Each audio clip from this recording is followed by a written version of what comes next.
All right, welcome back. We are joining you day after Celtics blew kind of an extraordinary game, 113 to 105 versus the Brooklyn Nets. We are no longer above 500. Matt, how we feeling over there? Oh, that was quick, wasn't it?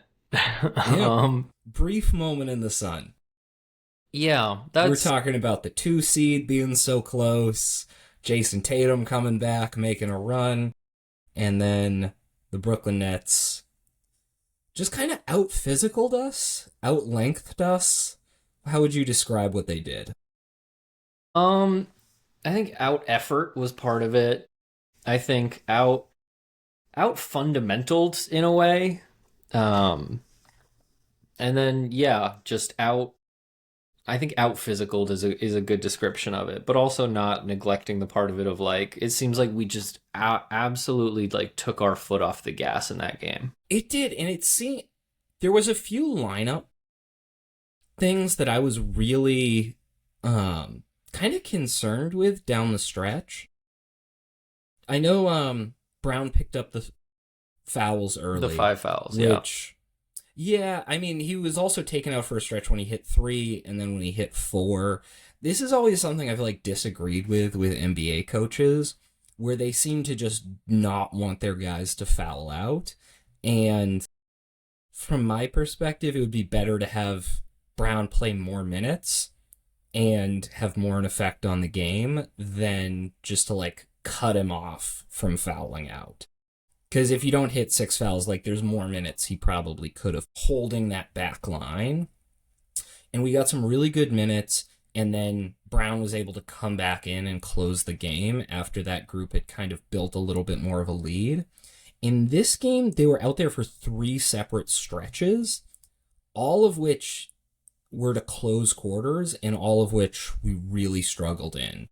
That I noticed to close the second, he put out the three guards with Brown at the four, Minot at the five. Yeah. Then, end of the third, he put out the three guards with Hauser and Garza backing them up. And then to close the game, it was three guards plus Brown Cada, which only one of those really has a rim protector on the floor. And all of them are much smaller than What the Nets were throwing Jordan out. Wall.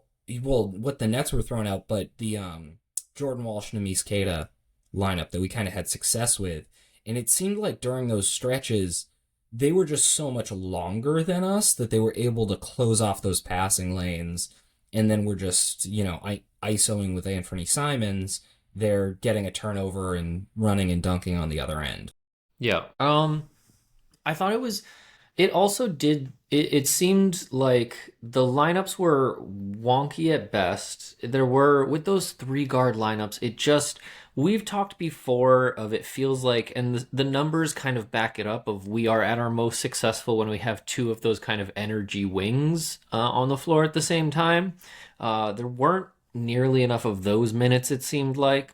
I guess like Anthony Simons on paper like had a good game, and I think that's kind of been the theme of the season for me is like Anthony Simons on paper versus the impact that it feels like he has on the floor.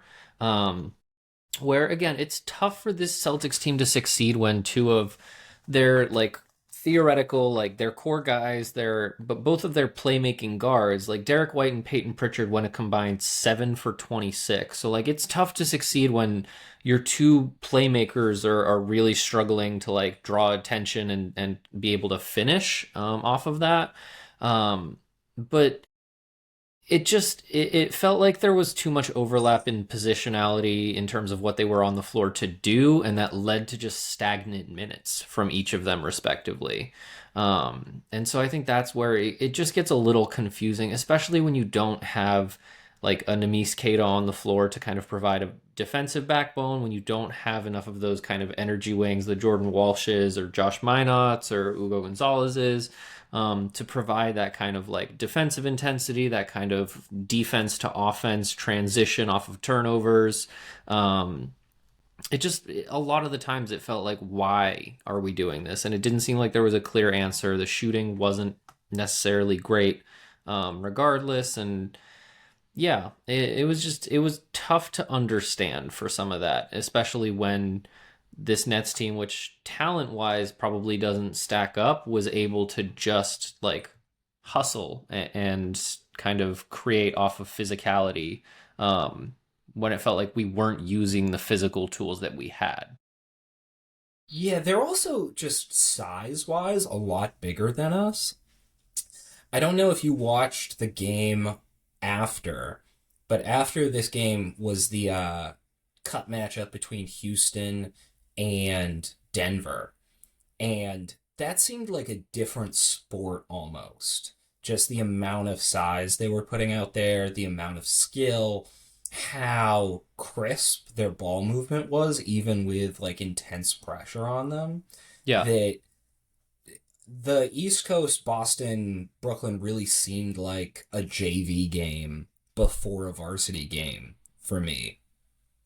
Where if we're playing down to the nets like this and they're forcing turnovers with their big guys, because they seemed giant compared to us, but when we're out there against top NBA teams, are we going to then play up to the competition, or is this just the team we have and we're going to be lottery bound?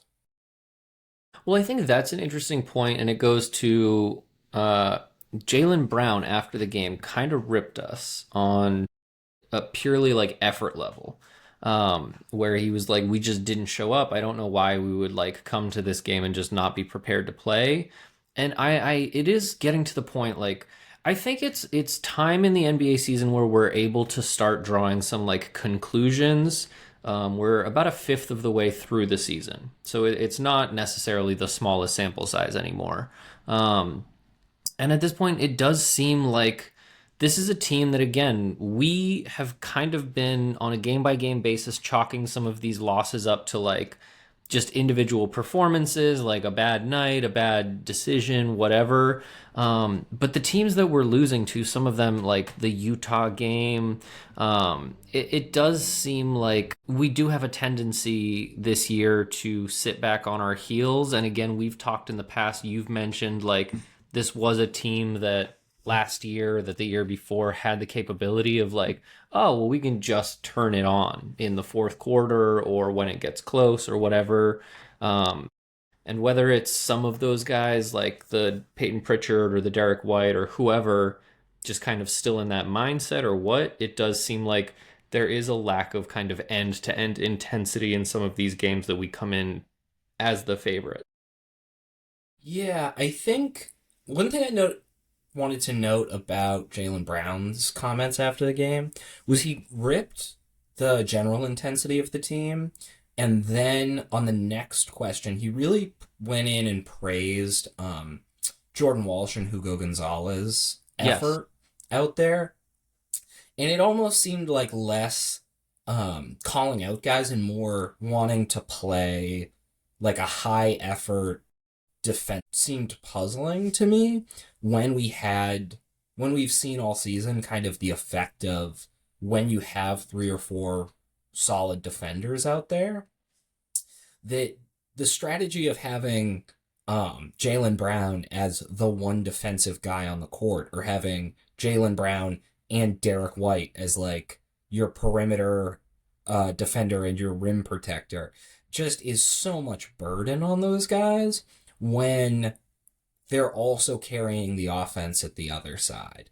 I mean, this was a good game for Anthony Simons, probably his best as a Celtic all around.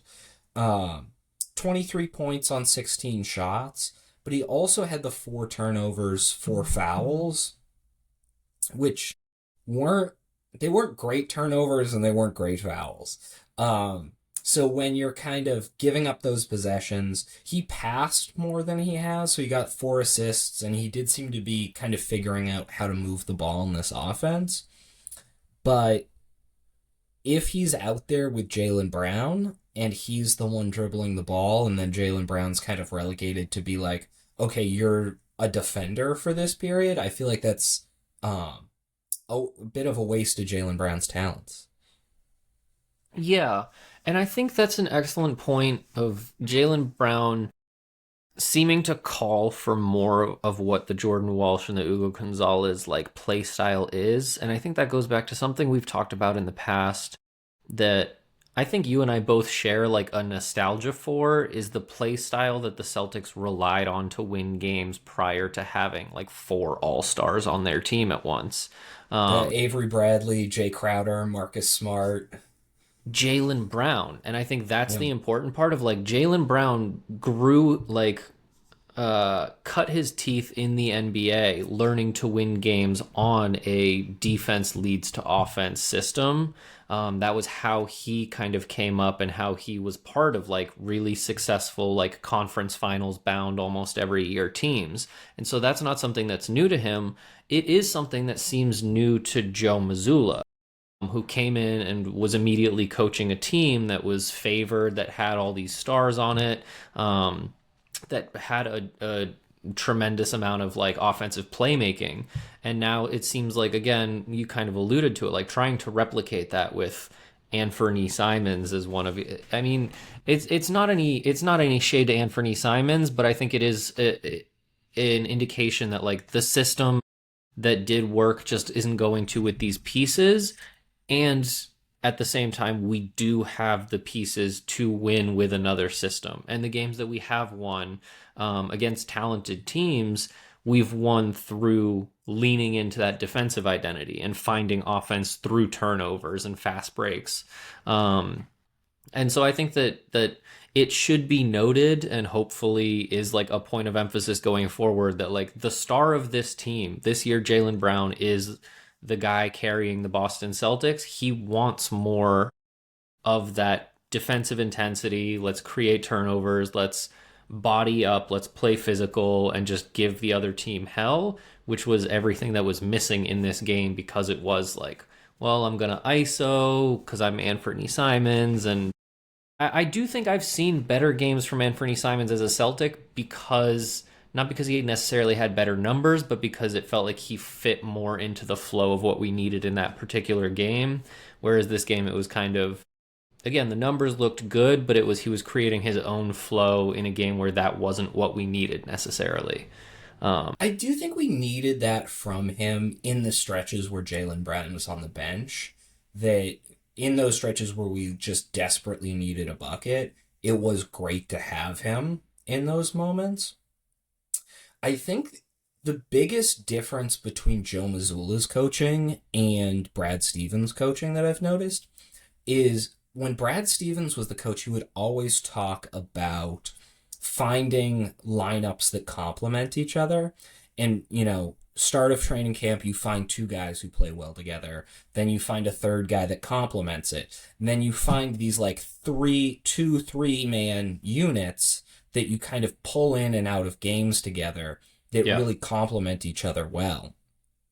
And Joe Mazzulla seems to be much more of the mindset of playing time as a reward, and when you mess up, you get pulled out.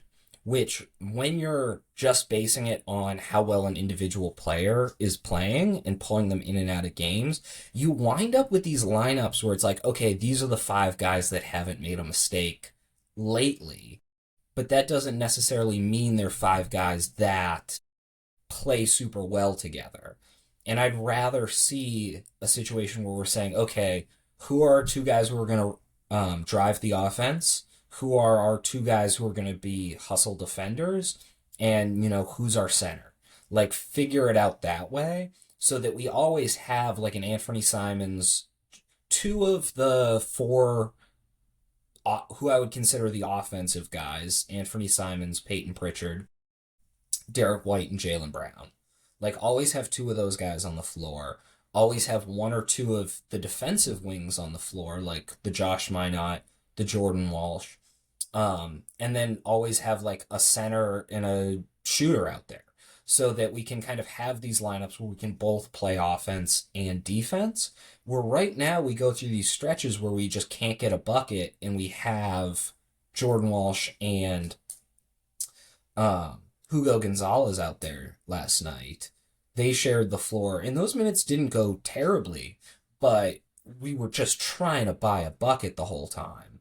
Then there were minutes where we had all four of our kind of offensive ball handlers out there. And it seemed like when that happens, somebody's going to get iced out. In this game, it was a lot of Derek White getting just iced out of the action and as a corner shooter, where on a team with this little ball handling and creation, putting Derek White in the corner and having Jaylen Brown be the centerpiece of our defensive line just seems like not the way to play it. Yeah, it's a waste of Derek White's minutes offensively. And I think again, you alluded to it, like we have really four kind of ball handlers who can create for themselves and others right now. And putting them all on the floor together necessarily means one or two of them is going to be spending minutes that they're on the floor, and they only get so many every game doing the thing that we don't need them to do, that we don't want them to do, which is standing there and being a spot up shooter, which, like, in theory they can do, but it's also, you have to look at, again, Derek White went, what, 2 of 13. It messes with their rhythm when they do that, because they're expected to kind of, like they are guys who have gotten used to having the ball in their hands and finding a flow from creating their own shots. And when you have 2 or 3 of them at a time playing off of Anthony Simons, it just kind of feels like it's not an optimal usage of them. I do want to point out, because you mentioned the Jordan Walsh, Ugo Gonzalez minutes, those are the only 2 players who had a plus net rating in that entire game. Ugo Gonzalez in 5 minutes was a plus 12, which does bring up the question, why did Ugo Gonzalez play 5 minutes? Yeah, the 5 minutes seems strange. I know Noah Dalsby at Yeah, Celtics blog reported that he was walking with a visible limp this past week. That it did seem like some of his DNP coach decision was because he was still dealing with that injury. So I yeah, think there is some level of like trying to ramp him back up into heavy minutes since he injured that. But if we keep seeing DNPs for Hugo and like 5 minutes plus 12 and then pull him, um, I'm going to start getting a little frustrated with this because it seems like the guys who are getting those minutes over him aren't putting in that same level of effort into the game. yeah. And again, I think it does feel like this is kind of heading towards a point in the season where we do have to kind of decide a priority identity wise, whether it's going to be offense or defense. And I think that ultimately is going to be like the Anthony Simons question. And we've spent many minutes on this podcast talking about Anthony Simons, and it feels kind of game to game on whether we thought he had like a measurable positive impact on the game, regardless of kind of his numbers. Um, I know I've alluded, like it feels like sometimes he's bringing in kind of empty points where like we kind of need those points, but it does also feel like if those minutes were going to one of those energy wings, would our offense be finding ways to get those points in a way that doesn't ice guys out quite as much? Yeah, I think a lot of his points are needed, but to me, he's being put in really tough positions where he, the only like elite skill he has is scoring. Like he seems to be trying more on defense than he was in Portland, but he just cannot get over a ball screen. Like his one-on-one defense when the other team's isoing, it totally stands up. Like he's a long, athletic defense, Yeah, that much better of a scorer than Pritchard when you figure inside the arc too. yeah, Then he needs to be hyper aggressive, but also defer to these 2 other guys, and I just don't think that's the way he's going to fit in best to this rotation. yeah, 100%. And again, I think just kind of whether or not, I think regardless of whether or not he's able to fit into it, I think part of that is the lineups that he's being put out there in, and that's not really his choice or his faults. I think it's tough when he is that fourth guy and you're sharing the floor with Pritchard and White and Jaylen Brown, and it's like, Well, I am not the best team. Like, I'm the worst team defender out of this group. Like, I can maybe hold my own individually, but I don't really know what I'm doing on the floor right now. Um, his playmaking, again, like, he can put up some assists, but it's almost always like balanced out by the turnovers. I don't trust him as a passer particularly. So it really is like he's out there to be a microwave scorer, which means he should be put out in positions where we need him as a microwave scorer. And it is interesting that kind of traditionally, like, a guy in that sixth man scorer role isn't being put out there with the other three best offensive weapons on the team, because that kind of minimizes what he can provide, or he's able to do what he does, but it minimizes what the other three provide, which is not what we want. Um, so again, I think it is going to come down to, like, I believe at some point this season there's going to be a decision of, like, we win games and we find the best team version of the Celtic squad when we lean into defense, and that just doesn't really include Anthony Simons. And I think some of the minutes that he's been given, especially in those lineups with the other three kind of offensive ball handlers, are going to go to those energy wings. Yeah, I want to almost give like Steelman the other side and kind of give a Joe Mazzulla Galaxy brain take here, which Okay. is that his it seems like his goal in this rotation and how he's running this team is to make these guys into competitive psychos.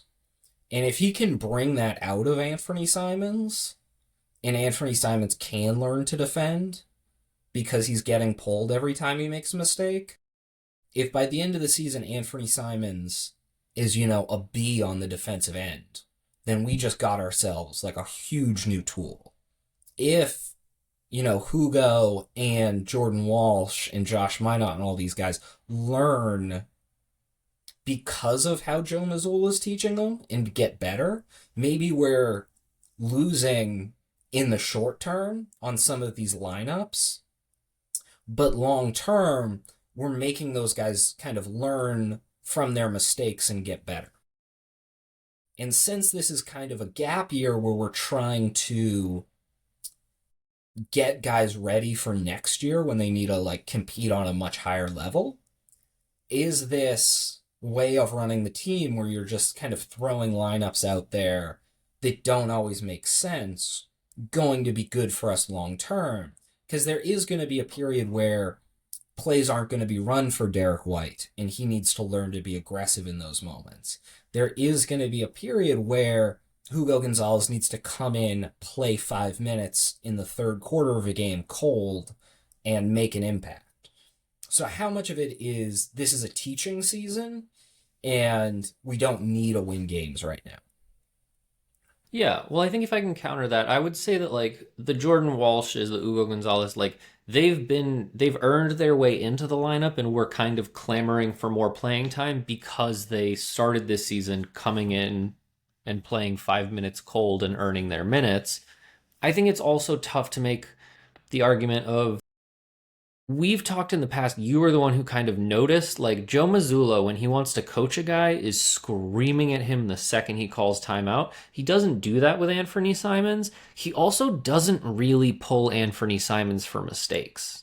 Anthony Simons played 33 minutes in that game, had the worst plus minus of anybody on our bench. So it's not necessarily that he's kind of, and again, 4 turnovers, This which, game he did. Other games he has pulled him for yeah, mistakes on the defensive end. I think part of it is also just, it feels like there is a little bit of a lack of consistency with Joe Mazzulla, where again, it feels like different games we're playing different play styles, and I think that does make it hard for guys to find a rhythm of, like, it seemed we started the season and it seemed really difficult for Pritchard and for Derek White to find a rhythm. They kind of settled in, and then they started sharing the floor more with someone who demanded the ball, and I think that just kind of, it is confusing. It is kind of sending mixed messages. Um, and I think that kind of could, again, I'm speculating here, but when Jaylen Brown is talking about, like, the effort level in something like, and kind of like coming in not as prepared to, like, give 100%, I think when you come in, you're like, all right, I've kind of found myself, found my stride, and now I'm sharing the floor with someone who needs the ball in their hands. and we've talked about like Derek White before, especially, isn't someone who's like demanding the ball. He is willing to defer.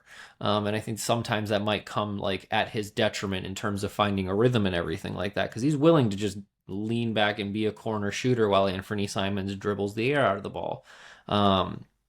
I just don't know if that's the best thing for Derek White or for the team in general. Yeah, that's fair. And I mean, when Tatum takes a lot of usage, but in a very different way than an Anthony Simons, where 100%. he's Yeah.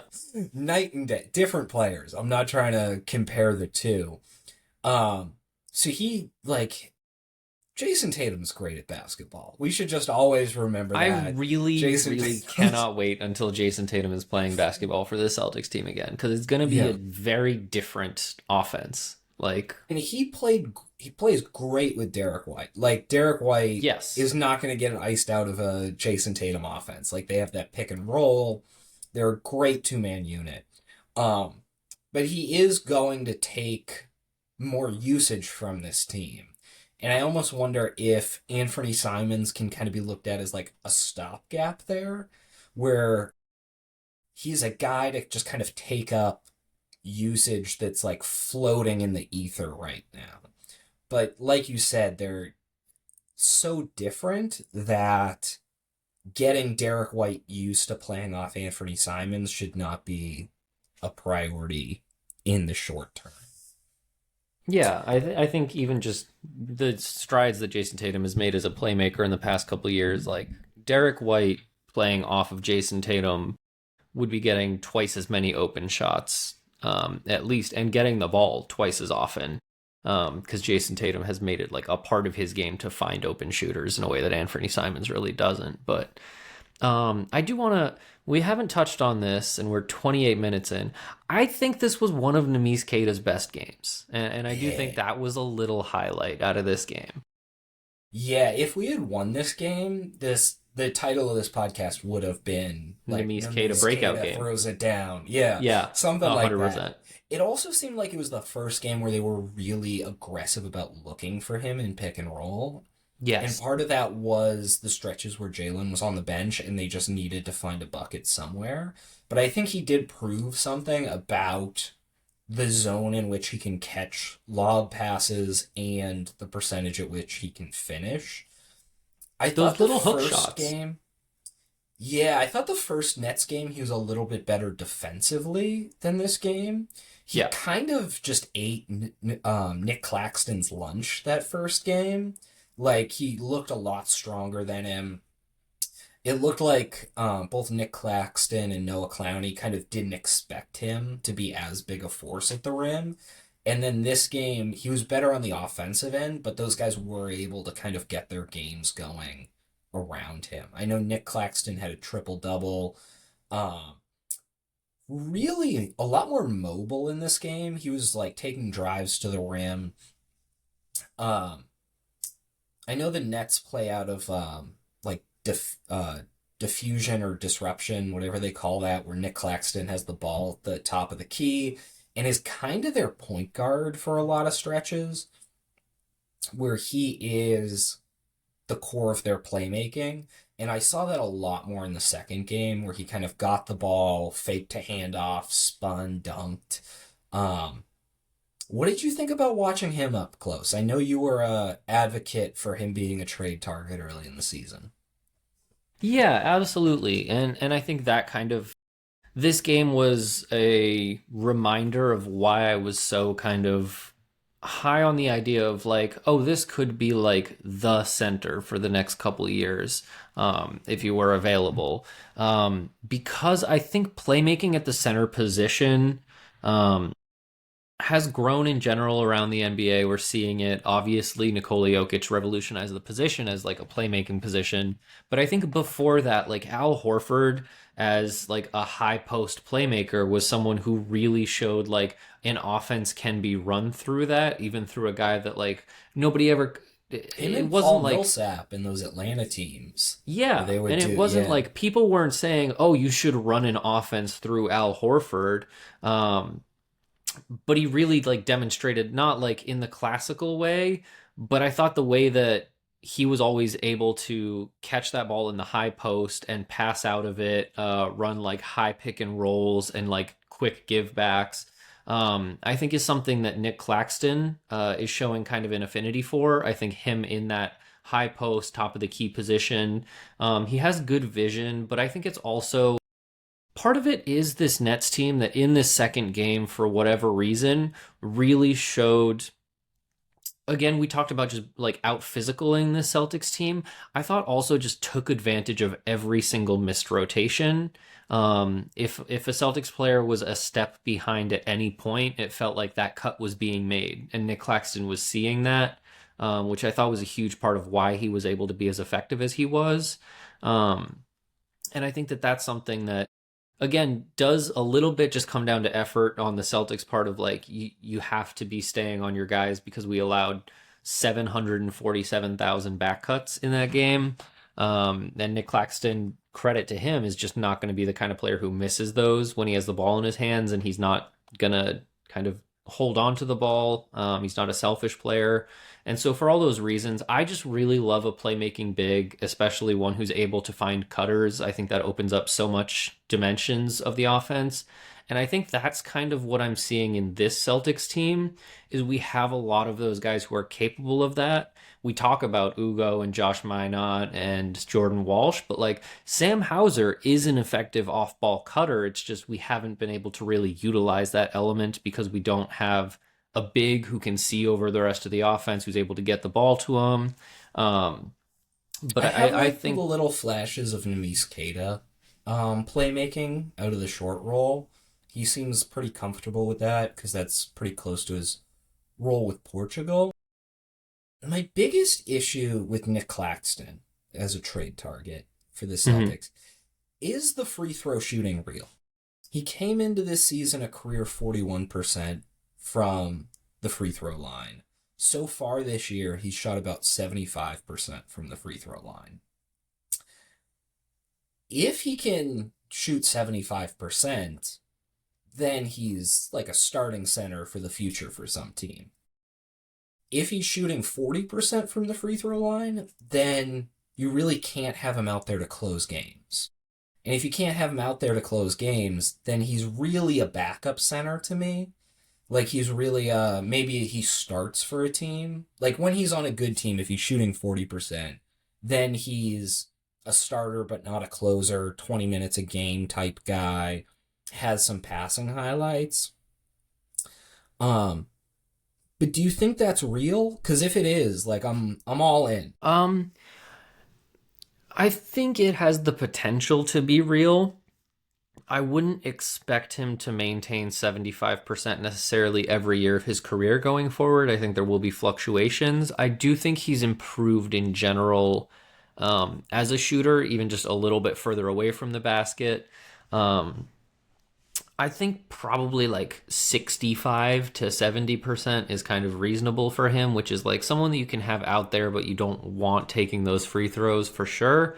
Um, I think you make an interesting point of Nemes Keita has kind of, I hate to describe it this way, he's shown some flashes of kind of being like a poor man's Nick Claxton right now. How dare you? And I mean that with like and when I say poor man's, I mean I think he's a like this season especially he's shown tremendous growth already. By the end of the season, I think I could end up very well eating those words.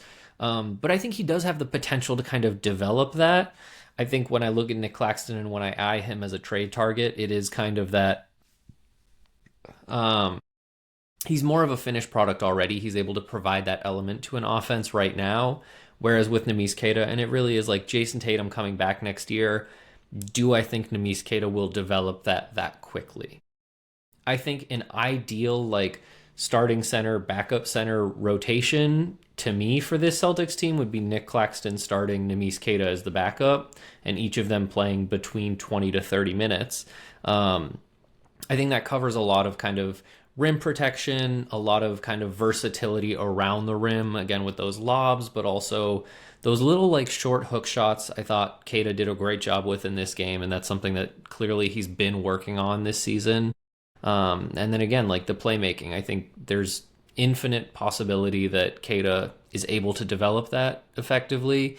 I think Claxton kind of demonstrated in this game how talented he is at that already, but I think that that's just an element. And again, kind of thinking about continuity with guys, especially like Jaylen Brown and Jason Tatum, who have spent the majority of their career playing with Al Horford, but also Peyton Pritchard and Derek White, who have spent the last couple of years doing it, of like the kind of luxury of playing with a playmaking big like that and the way that it opens up the offense and the way that they're kind of comfortable with that, as well as the additional tools of those energy wings who would really thrive and be able to like find easy, like comfortable points doing those kind of cuts to the rim with that kind of playmaking at the center position. It's just really appealing. Yeah, in the combination of that with the rim protection, that we can see the difference when Keita versus Luka Garza is on the court this year on just how much more aggressive our perimeter guys can afford to be without, letting somebody by. Because if you have, 40 plus minutes of rim protection on a team, you can afford to be that aggressive all the time and, go for steals, really speed up the offense. But when you don't have that back line, you have to kind of play back a little bit and keep the guy in front of you at all costs, which I do feel like is not how a lot of our perimeter defenders want to play. I was a little jealous of Brooklyn, them getting to play so many big guys. Like, they seem to have a pretty deep rotation with Nick Claxton, Noah Clowney, and it was a D name. I don't know why I'm blanking on it. Sharp? Daron Sharp. Yeah. Yeah. He also brought some length. I mean, Michael Porter Jr. had maybe his best game as a net as well. Yeah, and like them being able to have like a 6'10" guy as their three when our three is, 6'5" Anthony Simons is just a size deficit that it's hard to come back from. Yes. This is a side note. Did you watch either of these games? You watched both of these on NBC Boston, I'm assuming. Yes. I'm developing a grudge against the Yes Network. Okay. I have watched the Yes Network in the past and enjoyed them, but those weren't against the Celtics. Okay, so they're really pushing the from Spartanburg to Brooklyn, the Noah Clowney story, sponsored by Qatar Airways. Yeah. Mm-hmm. A documentary we're all biting our nails waiting for the release of. I can't wait. I have it marked on my calendar. But for viewer information, I live in Brooklyn, and because of this, I pay for YouTube TV, I pay for Amazon Prime to watch games, I pay for League Pass to watch games.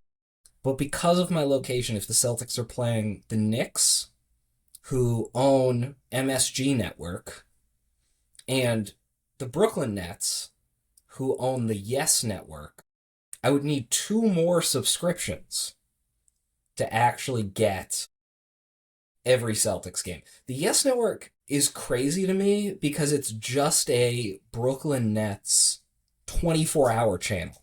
So they're just doing documentaries about Noah Clowney. The broadcast, they ate a full cake during the first Nets game that we played.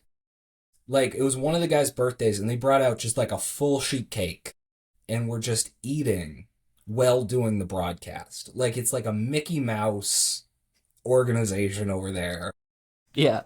You have to... Here's where we've been spoiled as Celtics fans, because we had the glory days of like Tommy Heinsohn and Mike Gorman. You gotta ask yourself this question. Would you rather be listening to them eat a cake or listening to Brian Scalabrine talk about basketball? Because some days I'm really not sure. I like Brian. I like Scal. He's better. It would be an improvement on the Yes Network if Brian Scalabrine went over there. Yeah, I will say Scal has gotten significantly better this year as a broadcaster. When he first started, it was difficult to listen to. My last thing, do you know how much it would be for me to get the Yes Network? like added to my YouTube TV. Just one channel that's all about the Brooklyn Nets. How I'm gonna much do you say think they're asking? $17 a month. 28 for That's a one. rip. That's a rip And off. Spartanburg to Brooklyn, the Noah Clowney story, sponsored by Qatar Airlines, is on YouTube for free. Like, they put out their best content. Yeah, yeah.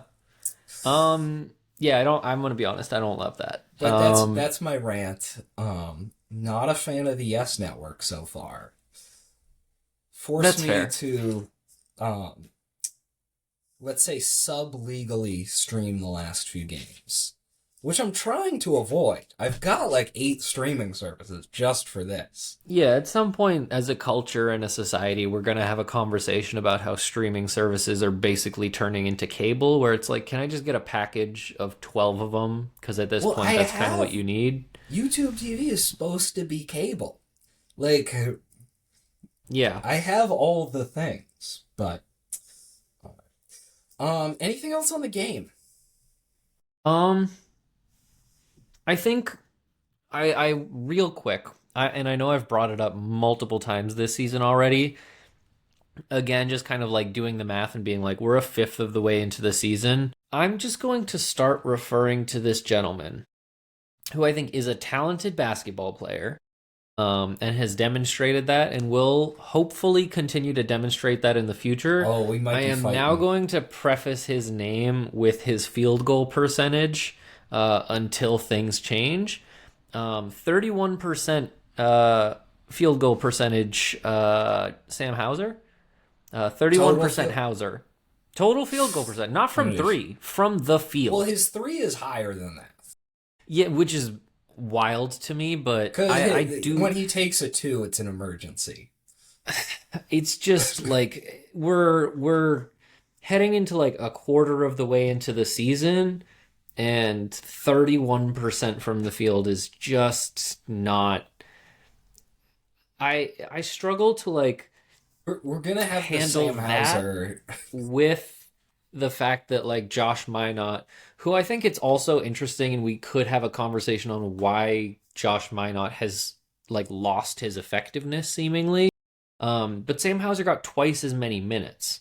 And it's not like it's because he provides more offensively, because he clearly does not at this point. Um, I and like it's gotten to the point where it was a dry spell, it was like a slump, and now it's just like this is who he is this season. And we've seen shooters. I think Duncan Robinson kind of did this, like he got paid and then forgot how to shoot a basketball for a little bit. It is just concerning to me, and I want that noted. Yeah, I think we're gonna have the Sam Hauser fight during the next segment. But I will Okay. say I trust Sam Hauser as a shooter going forward. I've seen 4 years of him shooting over 42% from 3. I think he's a more disciplined defender than a lot of these sort of energy wings we have this year, where he's much more mistake free. He had a great run in that first Nets game where we probably don't win that game without him. Made a bunch of big steals. The 2 threes he hit were at times where we really needed them. And he was playing great energy defense throughout that game. So I think he earned the minutes coming into this from those stretches. And I just don't believe that Sam Hauser's not a good shooter anymore. Like, that would be crazy for a guy who shot over 42% for like a long sample size in the NBA to just kind of forget how to shoot some season. So, I want to be clear. I don't think where I'm coming from is that Sam Hauser has forgotten how to shoot a basketball. I think a more evolved statement of my position, because I'm it glad has we're being kind of, evolved about this. yes, like the sophisticated way of putting my Yeah. position is without a playmaker of the caliber of Jason Tatum. I don't think Sam Hauser is that 3-point shooter. And you can sub in like I would put like Al Horford in that kind of playmaker tier of like not getting as many assists, obviously, but capable of finding the open shooter and like navigating defenses in ways that like creates openings for shooters that like let Sam Hauser get as open as he has and get as comfortable as he has taking those shots. Um, Without that kind of playmaker, and like again, I love Derek White, I love Peyton Pritchard. They're not that playmaker. They're not capable of creating open shots for guys in the way that those other guys could. Um, Absent that, I don't know that Sam Hauser finds it this season because I he's getting his shots from different guys in different positions than he has his entire career. Yeah, I don't know if he's going to get back up to like 33, 34% this year. I do think that and I think you're right that there are some lineups we could better use him in. Because in past years, him and Pritchard have had a really good two-man game where it's like set a screen, toss it back, set a screen, toss it back till a three opens up for one of them. And we really haven't seen that played a lot this year, when in some past years that was a big part of our bench offenses. Um, so I do agree that there's probably some better ways to get him in lineups where he's going to get some open looks. But it goes back to what we've been talking about with pretty much every player, where their playing time is much more dependent on what effort they're putting in and their lack of mistakes than it is with how a lineup plays together. And I think he's a guy who's going to continue to put in effort and make very few mistakes. So I think Joe Mazzulla is going to keep playing him, and I do expect the percentage to go up from where it is. Yeah, I think it just is that what we've talked about of like when Joe Mazzulla prioritizes the idea of offense, it feels like is when Sam Hauser is getting those minutes. And again, I agree with you. He's a solid basketball player all the way around. He doesn't make huge mistakes defensively. He's capable of making those back cuts. He rebounds well at his position. Like, I am not anti Sam Hauser at all. I think without his shot, he's a drastically less effective weapon, and I don't anticipate his shot really like coming back. Not necessarily, I'm not saying nobody would be surprised if he doesn't become a 43% shooter this year. I don't know if he gets like above 36%. Like, I don't know if he gets to above league average this year. And without that, it's not saying I don't I want him out there, but like, I think distributing some of his minutes to guys who are just, again, leaning into that defensive role more. So going into last night's game, he was shooting 34% from three. League average 3-point percentage is 35. So you don't think he could go up 1% this I year? checked it today and he's at 32. Yeah, he missed a bunch of threes last night. But That's kind of it's. This has been the season of Sam Hauser missed a those bunch are, of threes last night. we'll see what happens. Like I said, we're probably going to touch on Sam Hauser in this next segment, so I don't want to get it all out here. But the next thing we wanted to do, very catchy name, we're calling this the Core-ness Tier List, which is a tier list of how much these players are ingrained in the Celtics core. So the rules are pretty simple. We got 5 tiers. Each of us needs to put at least 2 players in each tier. The tiers are as follows. Tier 1, in for the long haul. These are guys who we are building around, and everyone else on the tier list fits them. Tier 2, on the team next year. These are guys we're almost sure going to be on next year's squad. Tier 3 is future uncertain. Guys we're not entirely sure about for the future, Who's to but say? could easily be on next year's squad. Tier 4, unlikely to be on next year's team. So guys that could be here next year, but probably not longer than that, and questionable at that. And then tier 5, get them out by the deadline. So let me just ask you first off, we'll start with tier 1 and go down. How many guys do you have in tier one? Um, tier one, in for the long haul. And we need to put at least two in each tier. So I did start with two in each tier. For tier one, I do have four guys. Four guys in tier one. Interesting. I Our I lists are going to look had different. I had two, and then I think in the last like 20 minutes I've added two more. Okay, that's interesting. So I have two guys in tier one. Okay. I have Jason Tatum and Jaylen Brown. I feel like those are the guys that I see as absolutely no way these guys are getting traded. They're both locked up for the next 3 and 4 years. Um, but yeah, who are your four? Or who are your two? I'm assuming you have Tatum and Brown in tier one. Um, but who are your other two?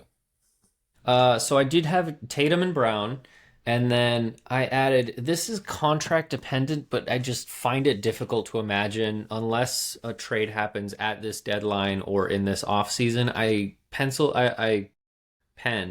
Nemise Keita. Interesting. Um, I think he's shown a lot and has plenty of room to grow. And it seems like he's the kind of guy that we can find a reasonable extension that keeps him here for 4 years. And then I have Hugo Gonzalez. I like that.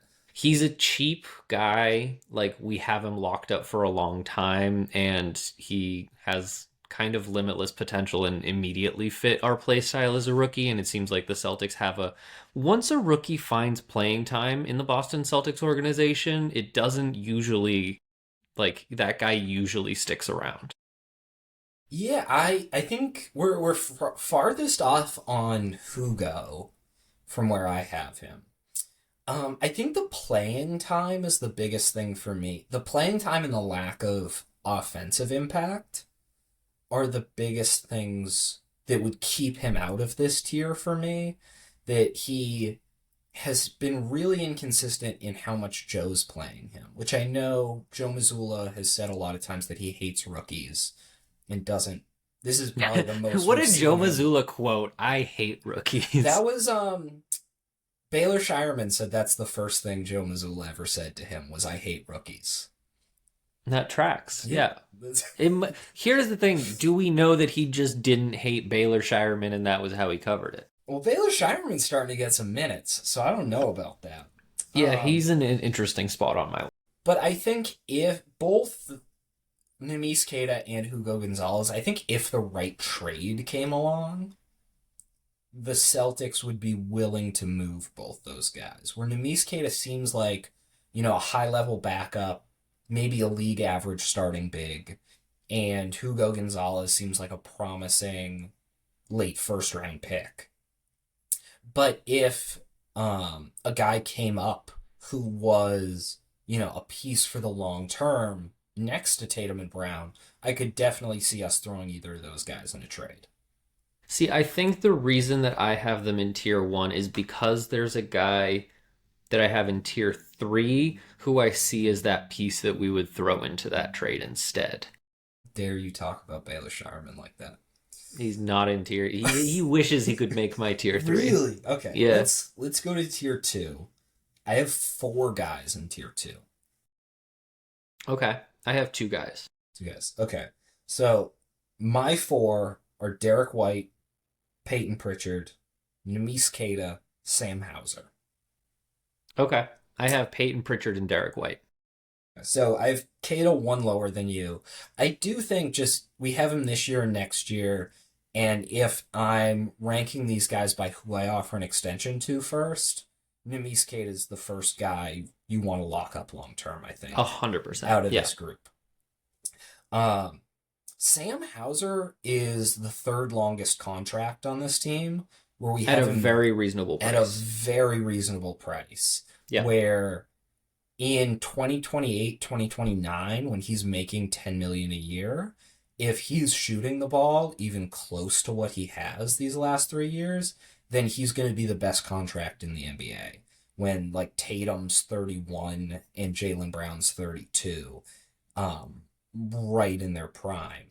So I just think that anytime you kind of throw Sam Hauser into a trade, it's this team is gonna need to get as much production as they can out of every single dollar because now it's a hard cap league, and I just don't see us getting much more production on a dollar basis than what I think Sam Hauser's gonna give us over the next 3 years. Yeah, I think the only pushback I have to that, I think like the best contracts in the league are going to be like budding stars still on their rookie deals. In terms of role players on their second contract, it's like you can't find somebody better than Sam Hauser dollar for dollar. I think that's absolutely fair. But moving on to tier three, Okay, how many I guys? have Yeah. Sam Hauser there, and tier three is future uncertain because again, and this is where we talked about Keita or Ugo.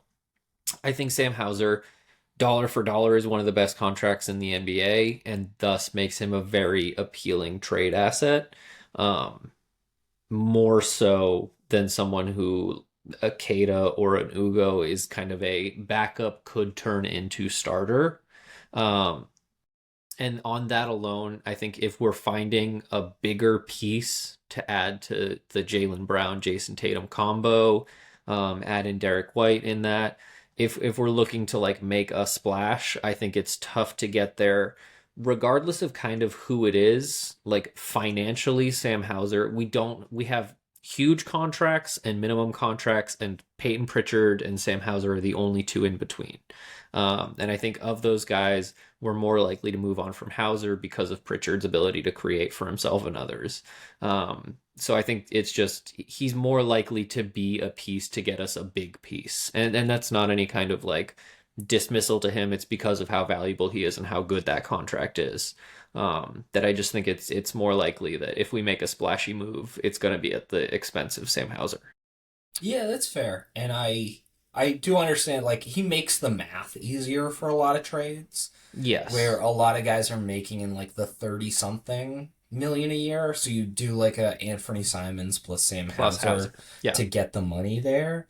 Um I just think that we're so locked into the Derek White, Jason Tatum, Jaylen Brown, like those are three big contracts that the rest of the team really needs to be on the cheap side. So I see the appeal of getting a fourth big salary in and then hoping we can piece it together with like rookies and minimums, but just how kind of crushing that can be with the second apron. A lot of times lean towards maybe we just keep Sam Hauser, let Anthony Simons walk, or maybe I've heard him start to get talked about as a buyout guy, and then, bring in a mid level for like another mid level contract so that we kind of have those more experienced role players on this team, extend Kada, and just kind of like shore up our depth rather than go big fish hunting. I just kind of feel like that's where the team's at. Um, who else did you have in tier three? I have Josh Minot and Jordan Walsh, who are two guys who essentially came into this season a little bit playing for like not their maybe not their NBA lives, but a little bit of like trying to prove that they deserve minutes on NBA squads that like both got like their first NBA starts on this team. And I think just it really is just a math question and how the rest of this season shakes out, which is proving unclear at best. Josh Minot started this season on fire once he got started into that starting role, slotted into that starting role, and has really kind of fizzled in terms of his effectiveness and his statistical kind of output. So it really is just kind of a question mark how the rest of the season goes, what his dollar amount ends up being. I think we would be interested in extending him unless he plays himself out of that range, which at this point it's a little bit, again, barring like some another kind of insane hot streak, it's difficult to see him doing. It feels like we can get him for less than kind of a Sam Hauser contract of like single digit 5, 8, 9 million a year kind of a range. And Jordan Walsh is another one of those where would love to extend him. He's really played his way into a lot in the past couple games, but again, is he able to maintain that throughout the rest of the year? if he does, what is his dollar value? He's still younger as well. I mean, Josh Minot's only 22 as well, so they're both Yeah, all really these young guys are guys super with young. yeah. So both of those I have future uncertain in terms of do I want them on the team for the next 4 years? Absolutely. If we can get them in that kind of less than 10, $12 million range, that it makes sense to put them around that kind of Derek White, Jalen Brown, Jason Tatum core, like financially. Yeah, I think we thought about this tier very similarly. I have four guys. I have Hugo Gonzalez, Jordan Walsh, Baylor Shireman, and Minot as my four here. And part of the reason I do is just because we're going to need to decide during this season who we want to extend. Baylor, Jordan, and Minot we have this year and next year. And this is really the time to try to get one of those guys on a cheap long-term deal, like we've done with, Peyton Pritchard and Sam Hauser before.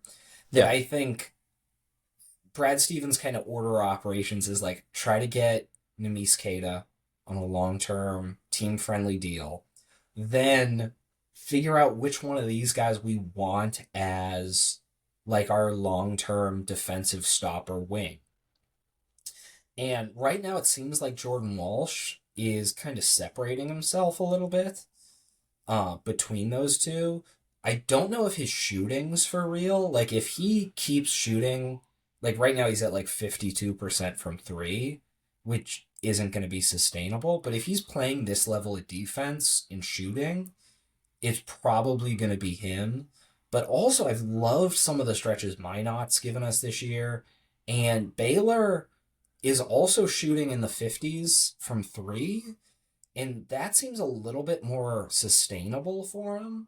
He He has the track record. he Yeah. has the track record, and he has a little bit more of the guard skills that I want from somebody when Jason Tatum comes back. Because looking at like next year's team, if we're assuming Anthony Simons is going to get traded or walk in free agency, then we're going to kind of need a third guard off the bench to come in and be able to play like maybe an off ball shooting guard next to a Peyton Pritchard in a Jason Tatum. And that just seems like a slot that I could see Baylor fitting much more than these other guys. And he's also another one who's gotten better over these 15 games and gotten more trust from Joe, more playing time each game, and is, I think, been playing really solid defense and shooting the ball well in those minutes. So at this point, I think it's Jordan Walsh, but it could really be any of these guys by the end of the season who we're giving an extension to. Yeah. But I don't think it's going to be all three. Yeah. And kind of moving on to tier four is where I had Shireman because just of those guys, I just prefer like the defensive focus and intensity of again just like it feels like just a play style thing more than anything else of when guys build more of an identity on having the ball in their hands and playmaking, it just seems like it's taking away. Like it's coming at the expense of, and again, that's not. Shireman's been playing solid defense. He doesn't feel like he brings the same like capability for chaos. I think is how I would describe it. Of like Minot and Walsh just It's create also havoc. length. Like they Yes. play different positions. Yeah. Yeah. And so I think it's a very fair point what you said about kind of needing that guard off the bench, and Shireman does kind of fill that role for me more. For me, there is a little bit of, and this might just be like my little kind of philosophy of enjoying chaos of like, let's see what Hugo Gonzalez can do with the ball in his hands for the rest of the season.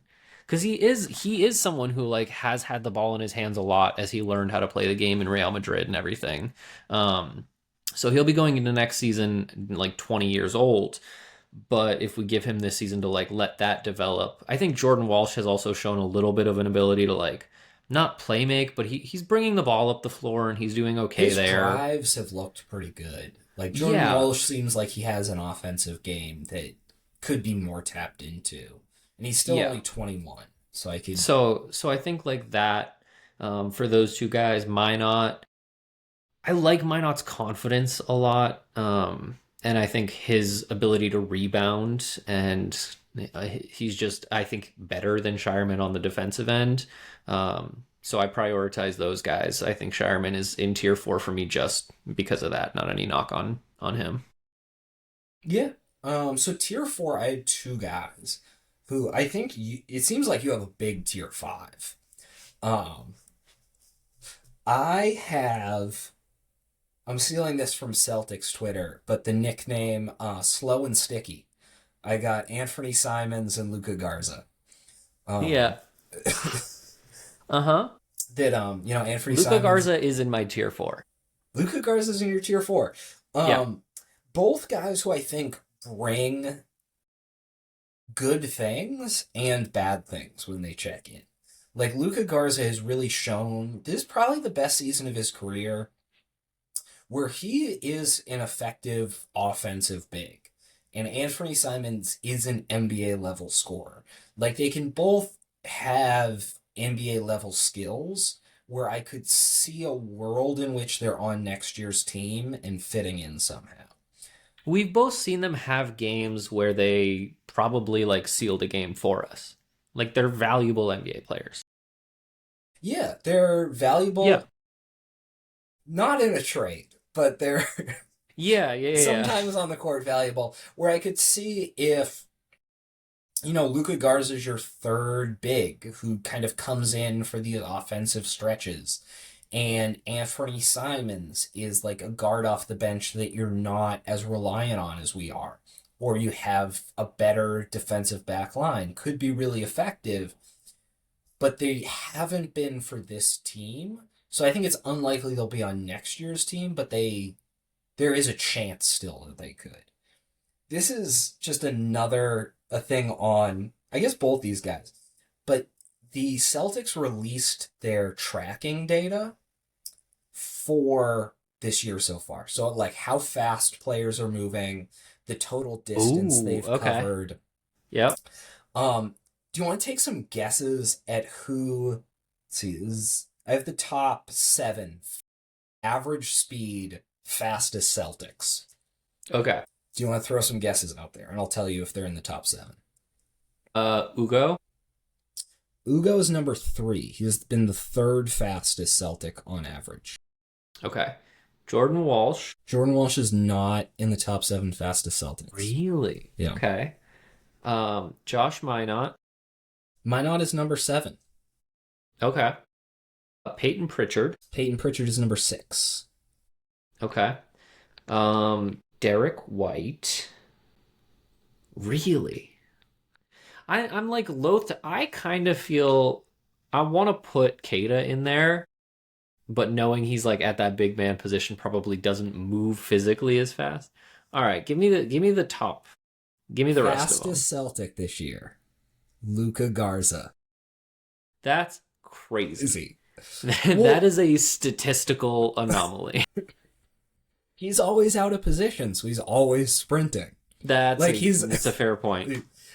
Second fastest Celtic, Sam Hauser. Because he's just like I think having the ball in your hand and dribbling is a huge slows you down. Third is Hugo Gonzalez. Fourth is Anthony Simons.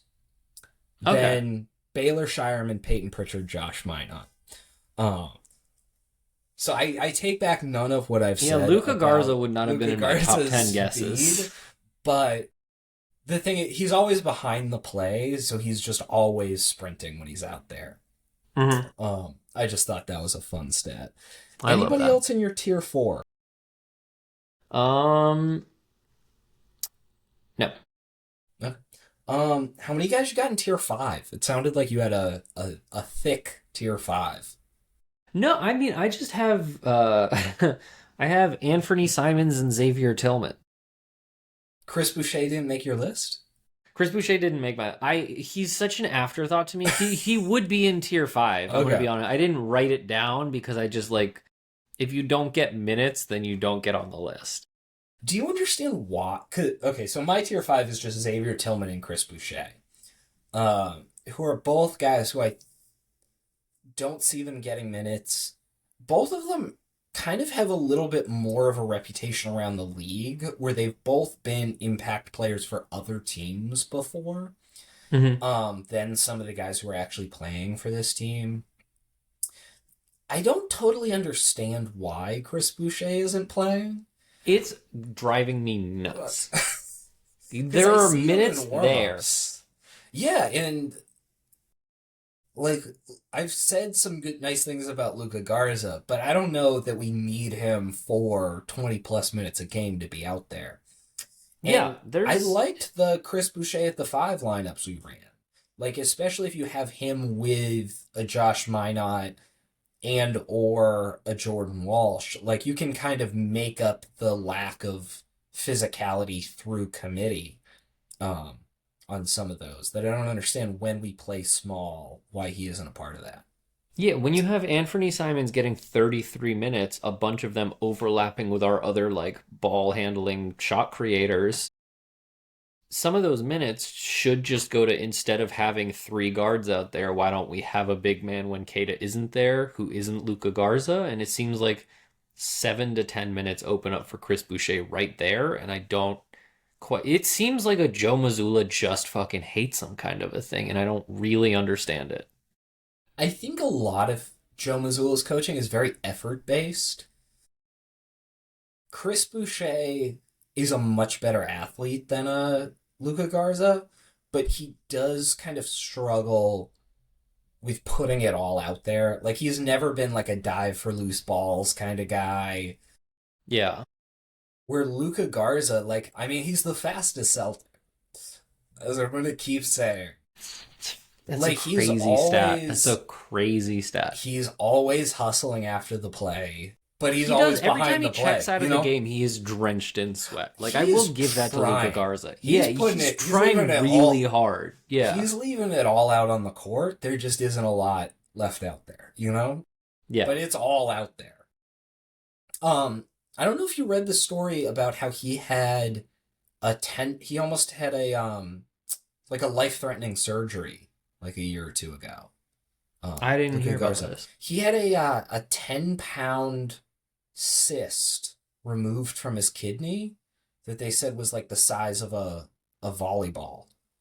That he had like a cancerous cyst that was I'm attached to confused his. because a volleyball is significantly larger than a kidney. Yeah, and it was attached to, on one end it was attached to his kidney, on one end it was attached to his spine, and they were like, we need to remove Jesus. it without it breaking, or like you'll die. Um, so apparently that's part of the reason he never played for the Timberwolves was he was out with like the big surgery. So maybe like it could be a Jeff Green thing where he had the heart surgery, was much slower the next two seasons, then kind of came back to full health. So maybe Luka This is Garza gonna shows make me like, like nicer to Luka Garza yeah, in that's fair. like a That's real way. That dude I hustles. You know what? like I'm He's saying a third big, From now on, I'm gonna be like, hey, you know who the fastest Celtic is? fastest Celtic, Luka Goddamn Garza. hero, Luke Garza. So, all right. Um, anything else from the tiers list? Any takeaways?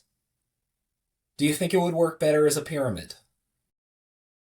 I don't know if it would work better as a pyramid. I do think it's it does, like doing this tiers list did really reinforce for me like how difficult Brad Stevens' job is about to be in the next like year or two.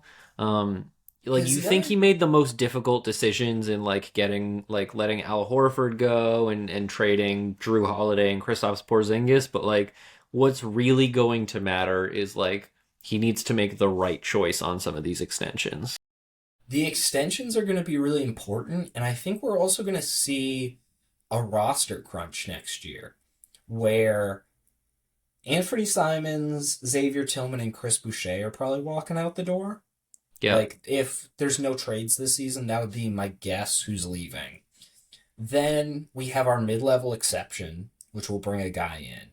We have our 2026 first round pick, which is either going to be mid first round or a lottery pick if we drop out of the playoffs. So that's going to be another guaranteed roster spot coming in.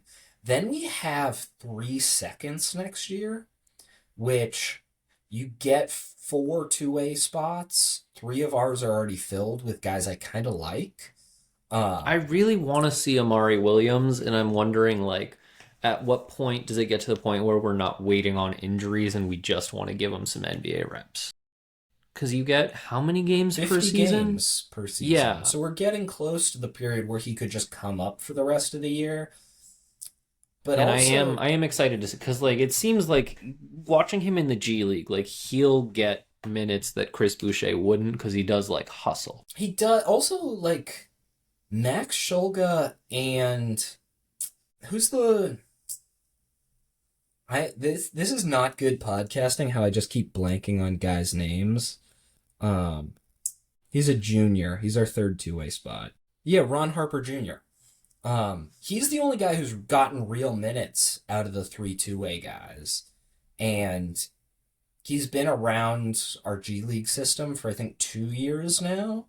That he's another guy who we're talking about next year. No Anthony Simons. We're gonna need a guard off the bench. So either we're gonna draft that guy, in which case I don't really see us trusting a rookie with ball handling responsibilities, or if we don't use our mid level on a big, we could bring a guy in that way, but then we're kind of using what we're assuming is going to be our starting big slot. So I could definitely see him or Shulga getting a chance at least to compete for some backup point guard minutes.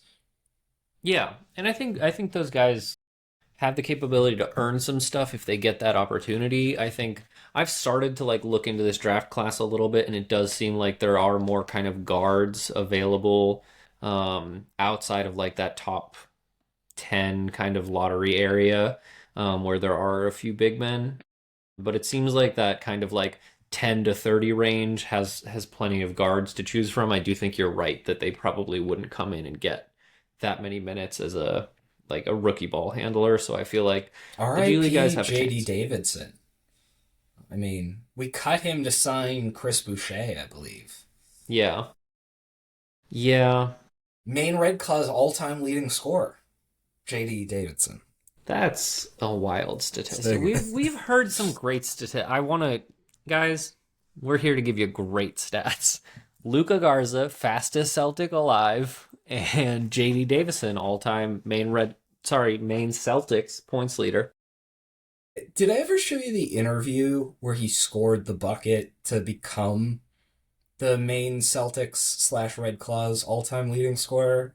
I don't believe so. It's one of the funniest moments I've seen because, um, like the crowd goes crazy. Like at the like high school gym they play at. Like he scored the bucket. Everybody knew what was going on there. Ah, and after the game at the presser, they were like, "Hey JD, like the crowd really went crazy. Like people showed up with like signs tonight for you because they knew this would be probably you becoming the franchise's all-time leading scorer. Like with the community embracing you like that, what do you make of, the Portland community and the Portland fan base?" And he goes, "Yeah, I could do this somewhere else too. Like I could play for the Celtics or like I could play for any team. Like this isn't I do this in it. Yeah. Like Yep. they were so like lobbing him a softball to be like, I love Maine, I love the people here, and he was like, no, I'd like to play for a different team actually. I'm but yeah. Yeah. You know what? I've been to Maine in the winter and during basketball season, and it's fucking cold. I don't blame him for saying that, but you do hope that he would have had the awareness to really like knock that softball out of the park. Card. But Yeah. No, I hope he does big things in Houston this year. That's been it for us guys. Thanks for tuning in and see you next game. all right, take care, guys.